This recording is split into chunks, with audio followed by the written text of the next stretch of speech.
Hello, everybody. Welcome to another episode of Mentors on Tap.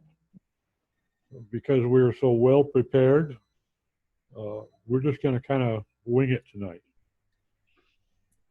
But Blame everybody, COVID. yeah, well, everybody's been putting up with this isolation, businesses shut down, jobs lost, worrying about their families, and trying to pay their bills and trying to figure out how they're going to catch up when they suddenly owe 4 months' rent down the road. So a lot of people are thinking, how are they going to either restart, recover, refocus their business, and maybe find a way to pivot into a new market, uh, suddenly shift to majority remote work. And I know a couple people in our line of work that have actually decided to let go of their rented office space and go 100% remote. Yeah. And And that's a valid response for yeah, most tech businesses. it is. It's and it's a tremendous amount of savings. It's not just the rent. You've got burden for your people that Mhm. the extra office supplies they use, the electricity they use, the water bill, the rent, the insurance. Fuel It's driving back substantial. and forth to work. Yeah, and then there's actually going to be we definitely saw some very real impacts, like in New York City. Suddenly they realized their sky was blue. Yeah. Who knew it, huh? Who Yeah. knew? So, if this ends up being a major impact that really does greatly lessen the amount of commuting, hey, that's just another benefit. Yeah, it's great for the road traffic and everything else that goes like that. I mean, we have seen that overall the lack of travel hasn't affected things like the global environment or anything like that because, a lot of that is still more of an industrial scale issue. Yeah. Should we say? But as far as allowing people to, what kills me is the number of jobs where people said all along, "Oh, this can't possibly be done by remote," and suddenly, "Oh yeah, no problem, it's being done by remote." Um, Even like some of the receptionists at doctors' offices, they don't go in anymore. It all routes through their home phone or a dedicated cell phone or whatever whatever you want to call it. And now instead of having somebody in every single dentist office to answer the phone, they've got one or two people answering the phone for all seven offices. And while that's a great savings for the doctor's office or the dentist office or whatever, it's also good because it frees up manpower to do other things that are more important. Yeah, that is a kind of a backdoor concern too. If a business that had 80 employees suddenly decides to convert to largely or entirely remote, and they find they can do the job with 60, uh, now you've got 20 people that are looking for a job. Yeah, and that So, will happen. and yeah, it's going to happen. I think we haven't even imagined some of the long-term economic effects that this is going to have on us. It's going to change the way that we do business, the way that we live a lot over, Yeah, in the long term, probably permanently in some regard. I don't think we will start seeing any of the real long term economic effects until end of the year. Oh, at the earliest, yeah, I agree. I think this Christmas season will show up dramatically. And I don't know, it's we start talking about clients I've got across the spectrum, people who have gone from okay business to absolutely killing it because of what's happened. Yeah, And on the other extreme, we've had people that are who were doing very well, who are now wondering how they're going to keep their doors open if they're not allowed to open anytime soon. And these are all, for those people, they're valid issues. They say, oh, no, you have to stay closed because of the COVID. But if they stay closed any longer, now you've got a business owner who's out of business. landlord who no longer has lease coming in from the building. You've got 30 or 40 employees who are now out of jobs. You know, there has to be some sort of well-measured and thought-out response to a lot of this. I'm unfortunately a little jaded. I don't foresee a lot of well thought out or measured responses coming. Well, not at a state level or national level, no, but at an individual business level, easily. Oh yeah, we're seeing that now. I went out for lunch with a client last week, and we went to our favorite Mexican restaurant, and absolutely had no concerns about walking in. The wait staff were all wearing masks. Every other table was empty. You know, it meant the line outside was long, but the people outside were standing reasonably distanced apart from each other. Hand sanitizer at the door, in and out. You know, and it's like, okay, well, if I'm willing to go out for lunch with a client, you know, that's what we're going to do. Yeah. It's going to take some adjustment, you know, and some of it's going to be psychologically challenging because the human animal resists change anyway. Well, yeah. And particularly when it's not by choice.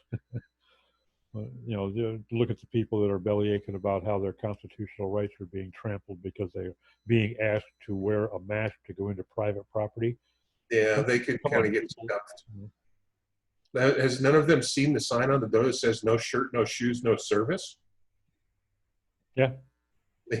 You know, but you know, on the other side of that coin, we also have incidents where people were refused service for various reasons by the business owners, and the businesses had to pay for that. Yeah. So, you know, it goes both ways. And it's frustrating because it's become a political issue instead of a scientific issue. But that's mostly because you got people like Karen who hated science in school and thought that science was pointless. She'll never need it. But now she's making scientific decisions for her and her family and those around her. So I don't know. But talking about business ideas,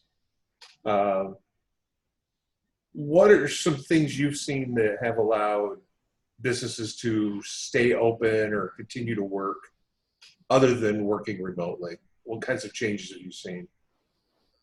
I can't think of any specific examples, but I know that I have seen some people that have gotten innovative about finding a whole new market or developing a new service or product that was better suited to an isolated market, if you will. You know, not being able to go and sit face to face and show a presentation on your laptop or even a catalog with a prospect. They found ways to get around that. You know, one of the big things that I think we've seen a lot of, I know I've used it a lot, and that's what we're using right now, Zoom. You know, the ability to video conference with employees, with prospects, with existing long-term customers or contractors. I know a guy that is on a construction job up in Indianapolis that the job is basically shut down, but there is a tremendous amount of testing to be done. Pressure testing, for instance, on the fire suppression system for the data center. They were able to get permission to send a limited protected crew in there just to hook up and conduct the tests. But the test had to be witnessed by the inspector, it had to be witnessed by the insurance people, had to be witnessed by the building owner, had to be witnessed by the general contractor. And they did all of that via Zoom. Had two people go in there to actually physically make the connections and run up the pressure and show the gauges, and everybody else was scattered across the country in their living rooms. And, it seems like this was the right time to launch something like Google Glasses. Oh yeah. You know, if they hadn't launched 3 years ago, was it 5 years ago now? at least. you know, when there wasn't really a need for it. Now all of a sudden there's a huge need. Could you imagine all the different kinds of work you could do with a camera attached to the side of your head that you could throw, you know, straight to the cloud, straight into Zoom, whatever, doing home inspections, all kind, I mean, lots of things. Yep.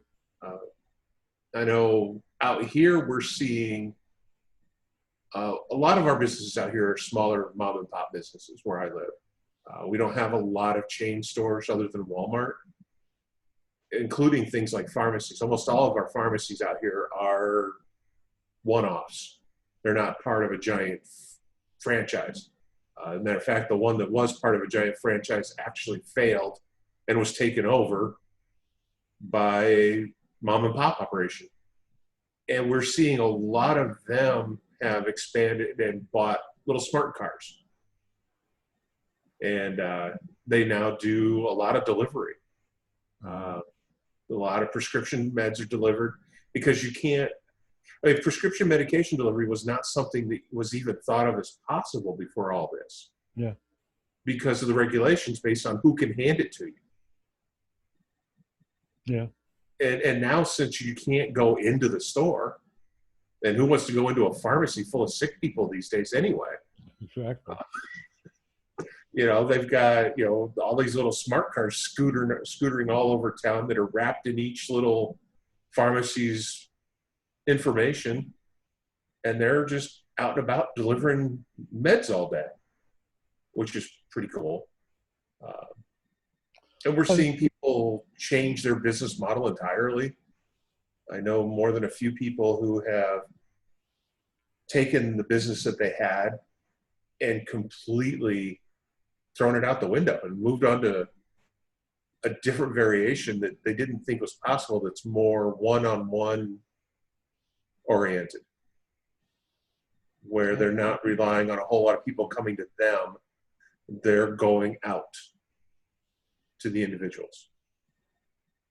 I haven't seen any specific examples of that, but I am seeing a lot of instances where they're deciding to go add something to their offering until they can get back on their normal path again. They're introducing a new product or service and focusing on that.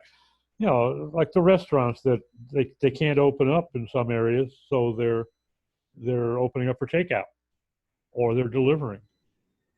And you know, this would have been a great time for something like Uber Eats to have been born. They happened along sooner, and they were ready for it. Like you say, something like Google Glass. Of course, it's $1,500 a pop. I don't know how well they'd sell, but Yeah. something like that would be extremely disruptive right now. Yeah. And there's stuff we haven't thought of.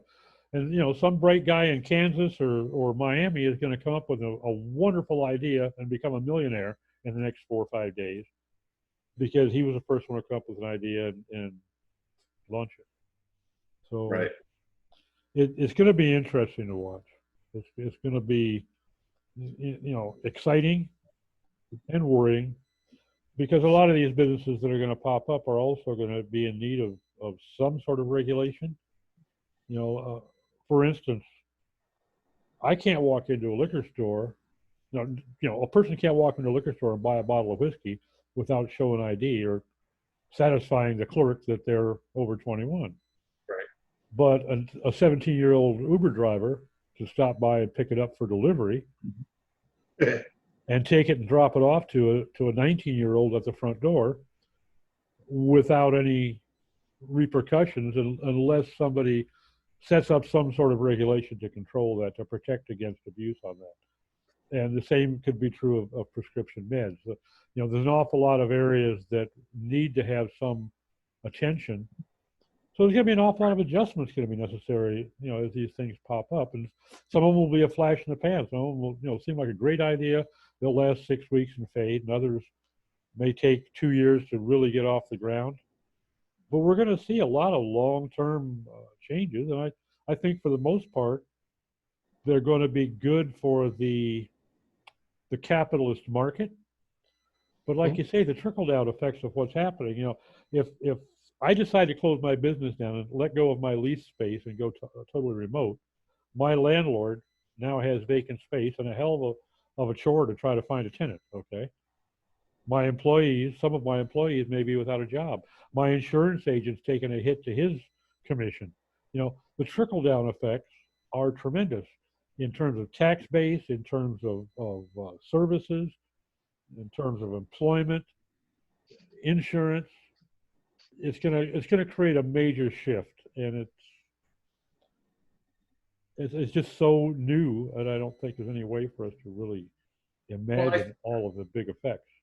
one of the things I've noticed on a more personal level is that the got to get it done now mentality seems to have vanished almost Yeah. entirely. Yeah. A lot of businesses that I work with are a lot more loose on their scheduling. They're a lot more relaxed about, deadlines. And I think part of it is because they're all spending more time at home, and they're starting to remember that there was more to life than working every day. Yeah. And I'm trying really hard to work with a lot of clients to keep it that way. There's no benefit to working yourself into a grave doing work. I know a lot of us are. I was on a 5-year path starting about a year and a half ago anyway. But I know, we also have a mutual friend we're helping him transition out of tech into something he's more suited for.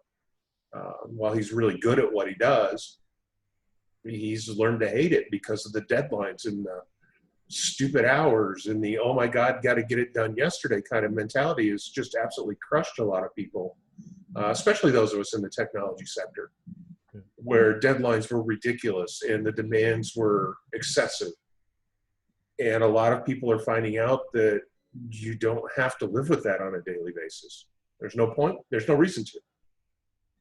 And so it's nice to see some people stepping back a little. I know around here, barter has become a big thing again.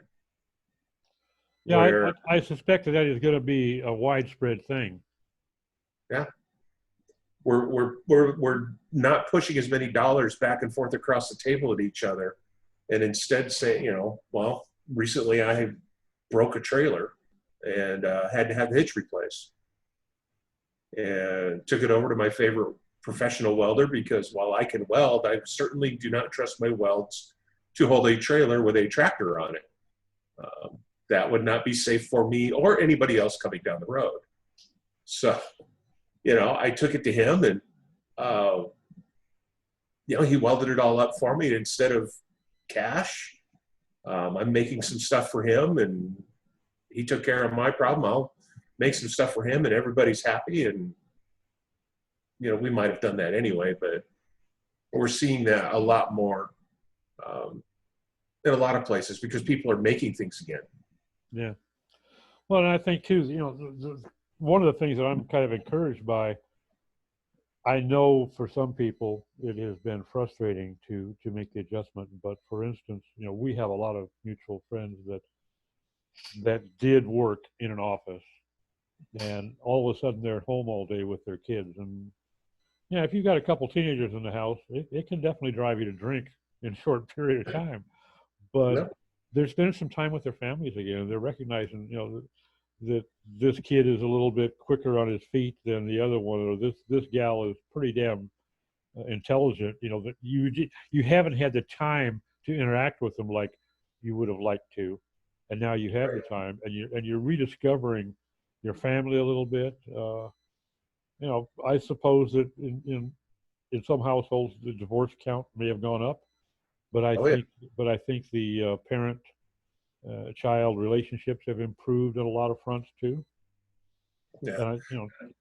And And it's not to say that a lot of things that have happened have been good. I personally know of 3 people who were, quite frankly, they committed suicide in the last 2 months.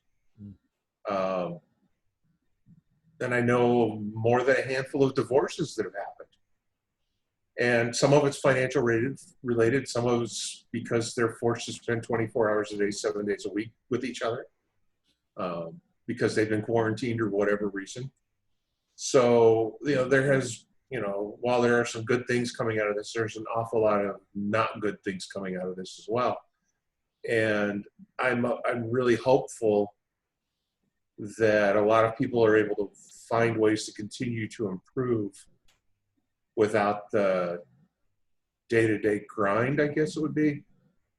Personally, that's one of the things I've been trying to help some of my clients with, is finding ways to be more efficient. I know one of my clients they have shut down their office and sent everybody to work remotely from home.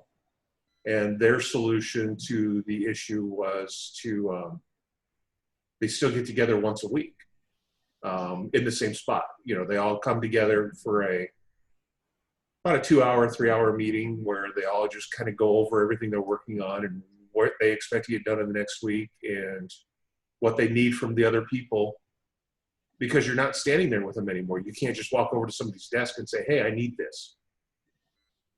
And sending it in an email doesn't always make it as important as it could be. Mm-hmm. So they found their balance by having a weekly meeting. And so that was pretty cool. So they get the benefits of both, I guess you'd say, And again, their landlord's in trouble because half his building's empty now. Yeah. And the bank is not going to be forgiving of that for the building owner. So no, they're not, and they should be. But banks and loan officers aren't exactly known for being benevolent. Not the warm, caring individuals that you might wish for. Yeah. You want to watch a fun movie called Margin Call and see what happens. What's the name of it? Margin Call. It's about the housing crisis. Hmm. It's entertaining, to say the least. Well, I know that a lot of the folks that, of the two people that might be watching this, a lot of folks are thinking about what they can do to maybe financially catch up again, or even just buy a chance, some thread of survival possibility.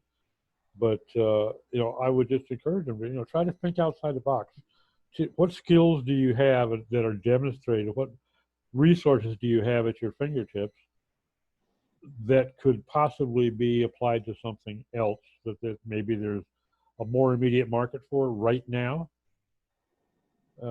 or maybe even more potential market in the long term, And to now is the perfect time to look at expanding into areas that you had always thought about maybe someday expanding into, but you were too busy doing today. Yeah, exactly. To do it. And on the other side of that is there are a lot of opportunities out there right now, especially when it comes to small businesses. We were having this discussion earlier today with the Small Business Administration loans that are available.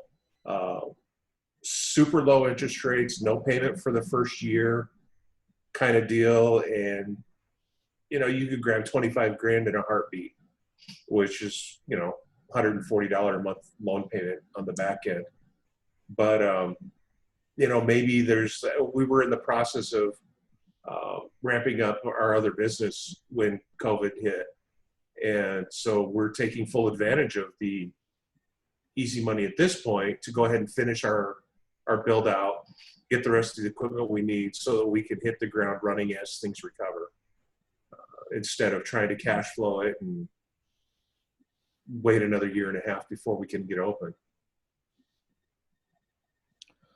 There's a lot of possibilities, and I think we tend to get ourselves in the rut and fail to see the other possibilities or our ability to address the other possibilities. Like you say, we're just so busy trying to survive today that we never get around to tomorrow. Another thing that I was just thinking of, and I started putting together a list, is there are a significant number of grants available these days.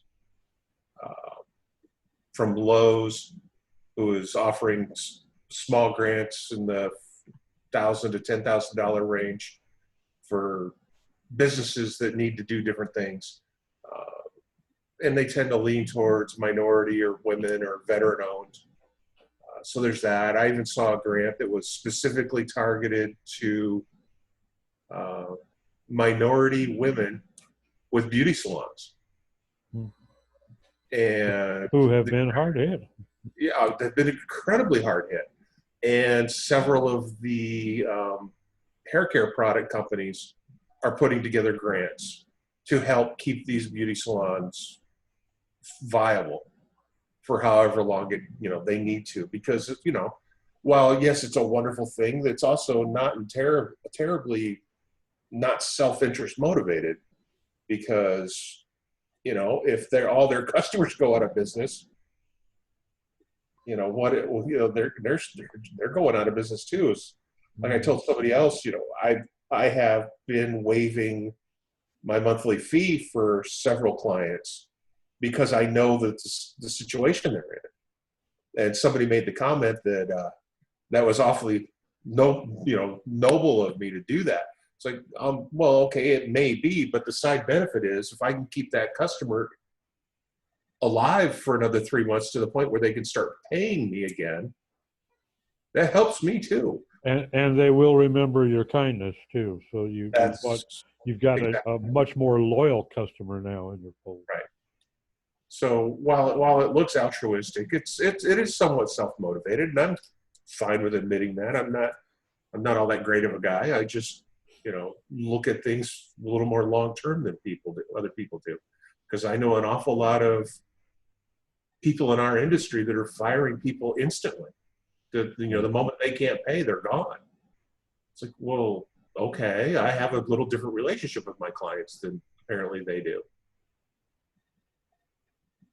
And we're all different. I don't have any problem firing a guy if he's a jerk, but this is true.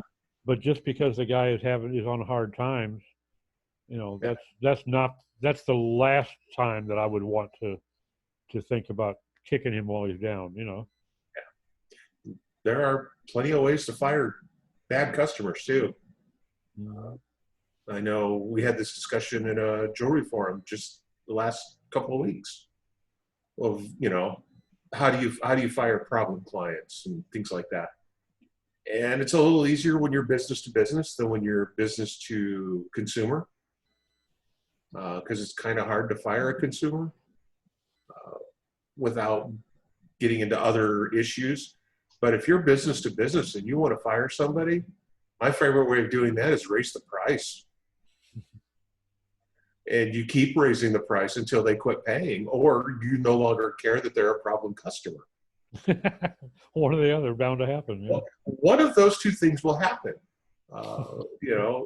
Back in the 90s, I had my hardware business, and we had a client that wouldn't pay her bill until she needed you again, and then she'd pay the last one. That was how she operated. And it got to the point where most people in town wouldn't work with her because of that, because you never knew when you were going to get paid, because if she never called you again, you just never got paid. So I was willing to work with her, but she had to pay me cash up front when I walked through the door. Not a check, actual paper folding money cash. Green American folding, yeah. Yep. And she had to pay the first hour up front when I walked through the door. And then the rest went on an invoice. And I got to the point where I was, my normal rate back then was probably $45 or $50 an hour. And she was paying almost $150 an hour. And called me one day because I'd been in there working all weekend on the network. And she called me on Monday morning screaming that none of the printers worked. And they all worked when I left. I tested them. I asked her if she turned them on. She said yes. And I'm like, are you sure? She said, do you think I'm stupid? Well, please don't ask that question. So I drove to their office, and she handed me $175. I went in and flipped the switch, and the printer's all fired up. And she's like, oh, that switch. Well, we never turn our printers off that way. Well, how do you turn your printers off? Oh, we turn off the power strip at the wall. No, you don't. Nobody crawls under their desk to flip the switch on the floor. Jesus. So, but anyway, that was the last time I saw her because she was really mad that she had to pay me $175 to come in and turn on a printer. But, you know, she I was had one like effectively that. fired and I got paid. I had one like that. When I was a business consultant, I had a client out in Texas that I let him know about a month in advance that I was going to be gone for the first week of July because it's my birthday and we had family plans. And I took off and went home, and I think it was the following morning, I got a call from him that they had a big labor dispute going on and he needed me back there ASAP. And I said, I'm on vacation. I have my overtime rate, I have my Sundays and holidays rate, and I have my vacation rate. And vacation rate is triple time. And I don't care, just come. Mm-hmm. And so I started charging him $3,000 a day instead of $1,000 a day. Nice. And spent a week out there at that. That's a nice week. There you go. Again, you get paid enough to put up with the crap. Exactly. And Something else. I would have just gone if he had been a decent kid, but the guy was a real pain in the butt. Yeah. And I used to joke with him, I'm going to tack a pain in the ass surcharge on your next invoice. And then I just stopped joking about it and did it. There you go. Well, think outside the box, folks. I hope everybody is okay, and I hope everybody finds even a better situation than they had before, a way to get them and their people and their families back on whatever sort of reality we're going into. There are opportunities and there are challenges. And I think our frame of mind is going to be what makes a difference. And don't be afraid to reach out to, anybody, whether it's us or somebody else or somebody who's completely outside of your business, and run ideas by them. You'd be amazed at how much having an outside pair of eyes look at something can change the way you think about your idea, whether it's good or bad. They can help you with that. And on the other side of that, offer to help other people. Yeah. You don't necessarily need to be a mentor, but it would be really nice to see some of these mastermind groups stop being about making all the money for the guy organizing it and more about helping each other again. When we first started joining mastermind groups, they were free. Yeah. You went to the meetings and you helped each other. Now you join, this is a premium mastermind group. If you don't pay 10 grand a year to be part of it, we don't want you here. It's like, well, who gets that money? Yeah, guess who? The founder. Yeah. So, instead of being a money making opportunity for people, it'd be nice to see more people offering what they can do to help. It's going to make everything turn around faster for everybody if we do that.